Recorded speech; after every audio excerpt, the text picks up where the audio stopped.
ಚಿತ್ರದುರ್ಗ ಬಳಿಯಲ್ಲಿ ಬಸ್ ಅಪಘಾತದಲ್ಲಿ 6 ಮಂದಿ ಸಾವನ್ನಪ್ಪಿದ್ದಾರೆ. ಕಂಟೈನರ್ ಲಾರಿ ಚಾಲಕ ಸೇರಿದಂತೆ 6 ಮಂದಿ ಸುಟ್ಟು ಭಸ್ಮವಾಗಿರೋದು. ಆ ಮೃತದೇಹಗಳ ಪರಿಸ್ಥಿತಿ ನಿನ್ನೆಂದು ನಿಮಗೆ ತೋರಿಸ್ತಾ ಇದ್ವಿ ನ್ಯೂಸ್ 18 ನಲ್ಲಿ. ಅದನ್ನ ಗುರುತು ಪತ್ತೆ ಹಚ್ಚೋದಕ್ಕೆ ಸಾಧ್ಯವಾಗ್ತಾ ಇಲ್ಲ, ಅಷ್ಟರ ಮಟ್ಟಿಗೆ ಸುಟ್ಟು ಕರಕಲಾಗ್ಬಿಟ್ಟಿದೆ.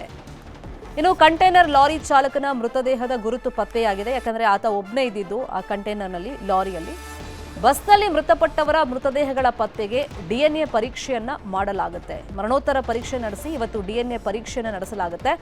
ಮೃತರ ಪೋಷಕರಿಂದ ಸ್ಯಾಂಪಲ್ ಅನ್ನ ಕಲೆಕ್ಟ್ ಮಾಡಲಾಗುತ್ತೆ.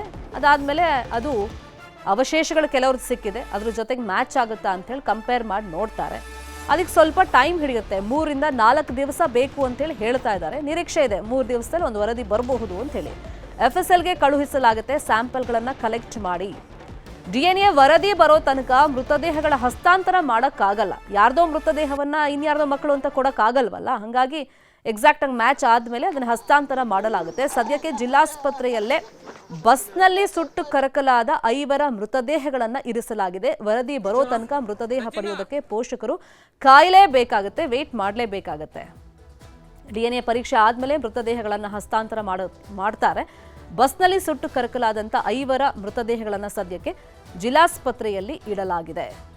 ಬಸ್ ದುರಂತದಲ್ಲಿ ಮೃತಪಟ್ಟವರದು ಒಬ್ಬೊಬ್ರದ್ದು ಒಂದೊಂದು ಕಥೆ ನಿಜಕ್ಕೂ ಕಣ್ಣೀರನ್ನ ತರಿಸುತ್ತೆ. ಕೆಲವರು ಮದುವೆ ಫಿಕ್ಸ್ ಆಗಿತ್ತು, ಅದಕ್ಕೆ ಬೇಕಾದಂಥ ಎಲ್ಲ ತಯಾರಿಗಳಾಗಿತ್ತು. ಸ್ನೇಹಿತರು ಒಟ್ಟಿಗೆ ಒಂದು ಟ್ರಿಪ್ ಹೋಗೋಣ ಅಂತ ಹೊರಟವರು ಸೀದಾ ಹೋಗಿದ್ದು ಈಗ ನೋಡಿದ್ರೆ ಮಸಣಕ್ಕೆ. ಇನ್ನು ಕೆಲವರು ಪರಿಸ್ಥಿತಿ ನೋಡಿ, ಬದುಕಿ ಉಳಿದಿದ್ರು ಕೂಡ ಕಣ್ಮುಂದೆನೇ ತಮ್ಮ ಸ್ನೇಹಿತರನ್ನ, ಪ್ರಾಣ ಸ್ನೇಹಿತರನ್ನ ಕಳ್ಕೊಂಡು ಈಗ ದಿನಗಳನ್ನ ದೂಡಬೇಕಲ್ಲ, ಅದು ಹೆಂಗೆ?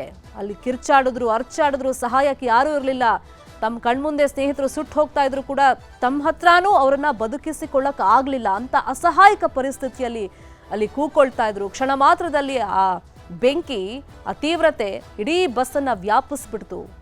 ಸಾಕಷ್ಟು ಕನಸು ಕಂಡಂತವರು ಆ ಕನಸಿನ ಜೊತೆಯಲ್ಲೇ ಬಸ್ನಲ್ಲೇ ಸುಟ್ಟು ಭಸ್ಮವಾಗಿ ಹೋಗ್ಬಿಡ್ತಾರೆ.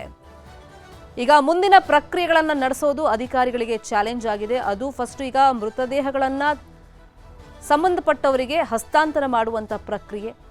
ಇನ್ನು ಪೋಷಕರು ಮೊದಲೇ ಆಘಾತದಲ್ಲಿದ್ದಾರೆ, ತಮ್ಮ ಮಕ್ಕಳನ್ನ ಕಳ್ಕೊಂಡು. ಈಗ ನೋಡಿದ್ರೆ ಮೃತದೇಹಕ್ಕೋಸ್ಕರನೂ ಕಾಯಬೇಕು. ಸರಿಯಾಗಿ ಲಾಸ್ಟ್ ಟೈಮ್ ಮುಖ ನೋಡೋಕ್ಕೂ ಅವ್ರಿಗೆ ಅವಕಾಶ ಇಲ್ಲ, ಯಾಕಂದ್ರೆ ಅಷ್ಟು ಮಟ್ಟಿಗೆ ಸುಟ್ಟು ಕರಕಲಾಗಿದೆ.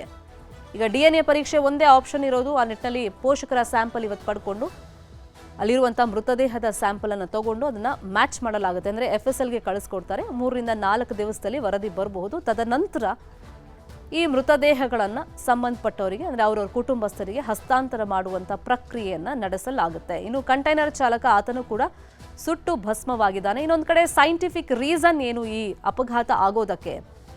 ಅಂದರೆ ಕಂಟೈನರ್ ಡಿವೈಡರ್ ಹಾರು ಬರುತ್ತೆ, ಸೀದಾ ಬಂದು ಬಸ್ನ ಡೀಸೆಲ್ ಟ್ಯಾಂಕ್ ಗುದ್ದಿರೋದು. ಸೊ ಇದು ಯಾವ ಕಾರಣಕ್ಕೆ ಅಂತೇಳಿ ತನಿಖೆಯನ್ನು ಮಾಡಲಾಗ್ತಾ ಇದೆ.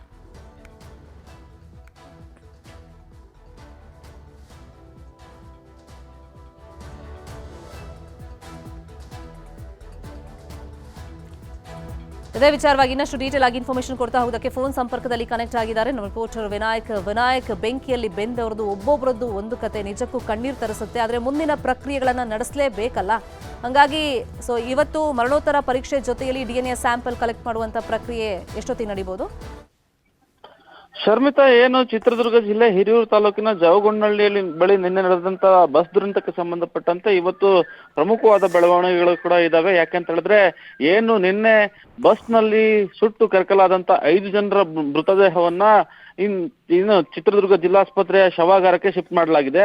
ಆದ್ರೆ ಆ ಶವಗಳನ್ನ ಇನ್ನೂ ಕೂಡ ಪೋಷಕರಿಗೆ, ಸಂಬಂಧಿಕರಿಗೆ ಹಸ್ತಾಂತರವನ್ನ ಮಾಡಿಲ್ಲ. ಯಾಕೆ ಅಂತ ಹೇಳಿದ್ರೆ, ಆ ಮೃತದೇಹಗಳು ಯಾರ ದೇಹಗಳು ಅಂತ ಅನ್ನುವಂಥದ್ದನ್ನ ಪತ್ತೆ ಹಚ್ಚಲಿಕ್ಕೆ ಅವರ ಸಂಬಂಧಿಕರೇ ಒಂದು ಗುರುತು ಪತ್ತೆ ಹಚ್ಚಬೇಕಾಗಿತ್ತು. ಆದ್ರೆ ಪತ್ತೆ ಹಚ್ಚುವಂತ ಸಂದರ್ಭದಲ್ಲಿ ಅವ್ರಿಗೆ ಒಂದು ರೀತಿಯ ಗೊಂದಲಗಳು ಮತ್ತೆ ಕನ್ಫ್ಯೂಷನ್ ಇರೋ ಕಾರಣಕ್ಕಾಗಿ ಅವರು DNA ಪರೀಕ್ಷೆ ಆಗಬೇಕು ಅನ್ನುವಂತ ಕಾರಣಕ್ಕಾಗಿ ಈಗ DNA ಪರೀಕ್ಷೆಯನ್ನ ಇವತ್ತು ಮಾಡಲಿದ್ದಾರೆ. ಜೊತೆಗೆ ಏನು ಅದರ ಮರಣೋತ್ತರ ಪರೀಕ್ಷೆಯನ್ನು ಕೂಡ ಮಾಡಿ FSLಗೆ ಕಳಿಸಲಾಗ್ತದೆ. FSL ಇಂದ ಎರಡೂ ವರದಿಯನ್ನ ಪಡೆದ ಬಳಿಕ ಅದರ ಆಧಾರದ ಮೇಲೆ ಇವರ ಮೃತದೇಹಗಳನ್ನ ಅವರಿಗೆ ಹಸ್ತಾಂತರಿಸಲಾಗುತ್ತೆ.